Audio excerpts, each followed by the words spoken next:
Azərbaycanın cənub incisi, subtropiklər diyarı Lənkəran. Burada bol çay və limon, tərəvəz və üzüm yetişdirilir. İlıq günəş, yumşaq və mülayim iqlim ildə bir neçə dəfə məhsul yığmağa imkan verir.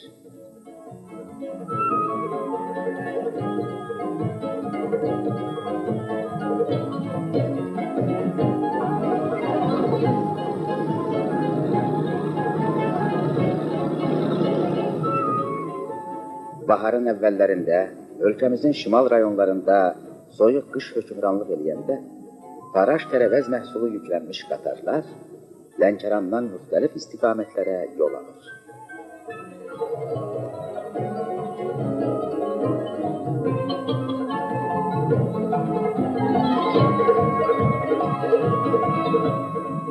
Kənd təsərrüfatı istehsalının səmərəliliyini daha da yüksəltmək üçün Rayon Aqrar Sənaye Birliyi böyük iş görür. Lənkəran Rayon Aqrar Sənaye Birliyinin sədri Tofiq Əliyev. Yeni idarə etmə orqanları olan Aqrar Sənaye Birlikləri, SOVİKP imkanın may və noyabr plenumlarının qərarlarından, ərzaq proqramından irəli gələn vəzifələrin həyata keçirilməsində mühüm rol oynayır.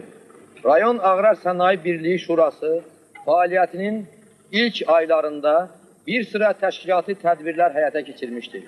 Şuranın tərkibi kompleksləşdirilmiş, Aqrar Sənaye kompleksinə daxil olan bütün idara və müəssisələrin birgə işi təşkil edilmişdir. Kənd təsərrüfatı məsələlərin operativ və konkret həllinə diqqət artırılmış, bütün qüvvələr ən yaxşı son nəticələr qazanılmasına istiqamətləndirilmişdir.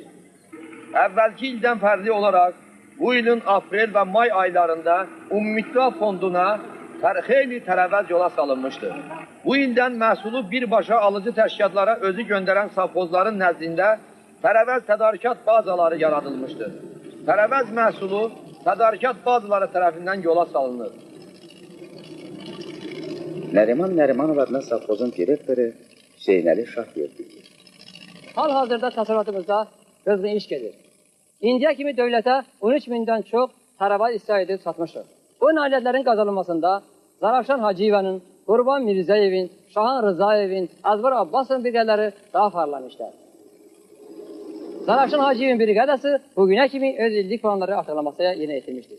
O yüzden getmək istəyirəm ki, Zarafşan Hacıyevənin briqadası 5 illik planını 2 il yarımda yerinə yetirmişdir.